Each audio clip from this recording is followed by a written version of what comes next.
In number 1, the GCF is what they have in common. So if you look at 8 parentheses y minus 1 minus x parentheses y minus 1, both have y minus 1 in common. So in this case, my GCF is the entire binomial y minus 1. So we're going to factor out y minus 1. If you take away the yellow y minus 1s, that leaves behind 8 minus x.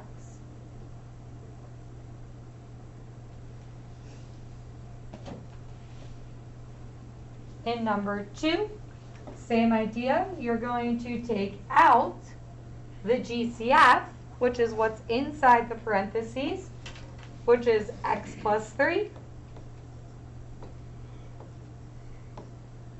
which leaves behind x minus 2.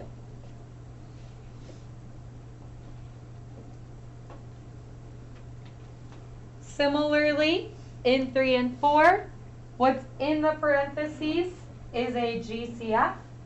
So we're going to take out b plus c, leaving behind x plus. Now here, there is an imaginary 1. That 1 acts as a placeholder. You can't just take the b plus c away and have parentheses x, because you would lose the b plus c when you distributed it back. So you need a placeholder of 1. Similarly, in number 4, we're going to take out the r minus 1, and that's going to leave behind m minus 1, because again, I have that placeholder in front of the parentheses.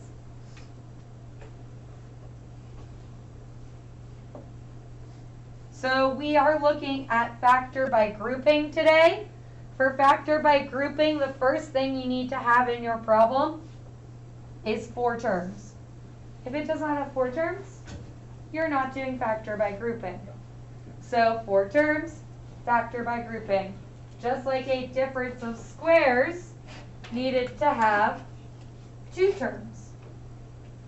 So this has 2 terms, factor by grouping has 4 terms. A normal quadratic has 3. So you're going to follow these steps in order to do factor by grouping. The steps are very similar to what we just did in the warm-up. However, now we have to do this added step of grouping terms together. So we're going to group the first 2 terms, take out a GCF, take out the remaining GCF, and get our answer in factored form. So here in example 1, you have 2x squared minus 6x plus 5xy minus 15. So we're going to factor by grouping the first 2 terms together and the last 2 terms together.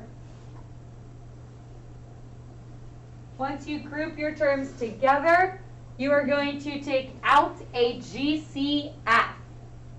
So what is the GCF of 2 and 6? 2. And then you have to look at the variables. You have x squared and xy. So they share an x. So we're going to take out an x as well.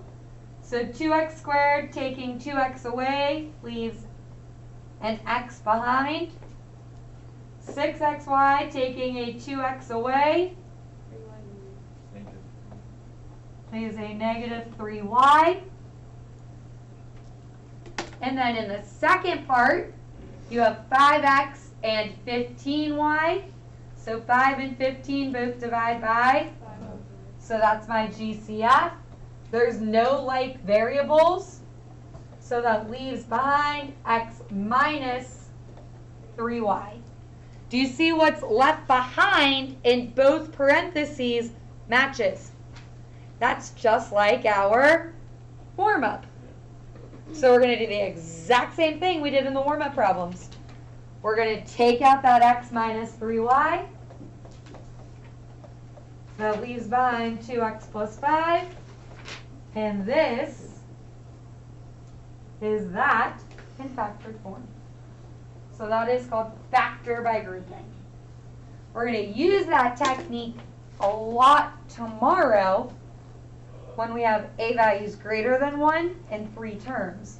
So it's a technique that we kind of grow to appreciate more and more as we apply it. So, same idea. Group the first two, group the last two.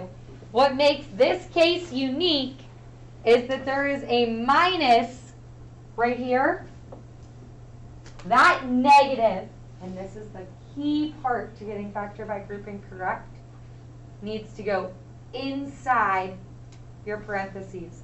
This is the only time in this class I will ever tell you, if you like to rewrite your problems, that this is kind of like adding the opposite. Because when I do my factor by grouping, I need that negative inside the parentheses for grouping purposes. So what can I take 8 and 6 and divide it by? 2. I have x to the 4th and x, so I can take out an X. So that leaves behind 4x plus 2. I mean 3. Good. Here, this is negative 28 and negative 21. Two negatives divide by a, well, two negatives times make a positive, but if you divide them both by a negative, they will both become Positive. So they both 28 and 21 divide by 7, but we're going to divide by negative 7 because that will make the inside positive like my other parentheses. So again, I need what's inside to match. In order to make them match, I need to take out a negative. So that's why grouping that negative inside is so important. So I'm going to take out a negative 7, which leaves 4x cubed plus 3, because a negative times a positive is a negative. A negative times a positive is a negative. So you can distribute back and see it works. So you have 2x minus 7. And again, the order you write these down does not matter. So this time I did the 2x minus 7 first. A lot of times when I was showing you the GCF, I would write the inside parentheses first. The order does not matter. The order does not matter. So if you're at 4x cubed plus 3, then times 2x minus 7, same thing. Okay? Once again, I have a negative on that third term. So where's that negative going? Inside of my parentheses. So more than likely when that third term is negative, when you do your factor by grouping, you're going to pull out a negative GCF. So 3 and 9 both divide by 3. x cubed and x squared both have, 2x. so that leaves behind in the first term, 1x. and then in the second term, 3. perfect. So then over here you can see it's a positive x and a negative 3. So if I need that parenthesis to match that, what am I going to take out? Negative 1. Negative 1.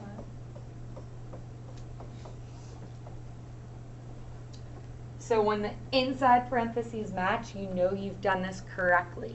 If they don't match, you did it wrong. So that means this in factored form is x minus 3, 3x squared, minus 1.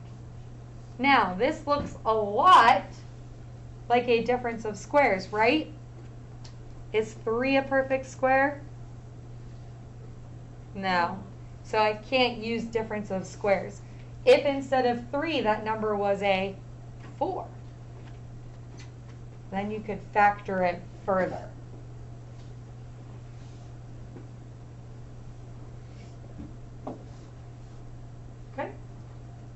So go ahead, group your first two, group your last two, take out your GCF.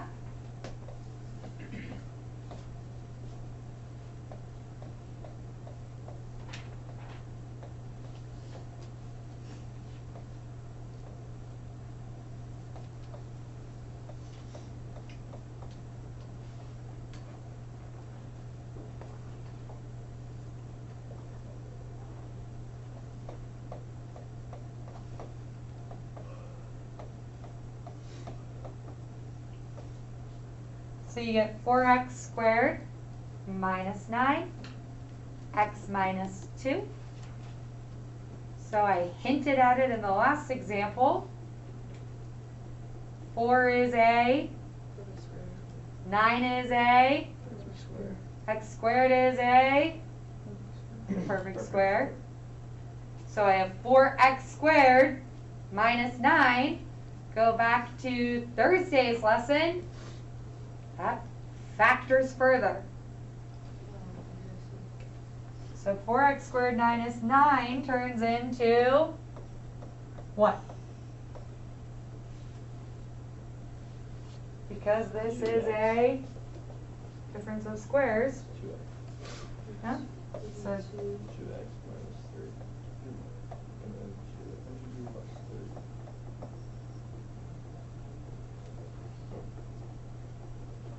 Do we have to do that in this case? the reason is this right here, that first term is a cubed. So it's actually, that will not graph as a parabola. That is a cubic. As a polynomial. That's what we're going to study in all of chapter 6. So, but in terms of this, in factor by grouping, this is a rule you know. So I would anticipate we could do that.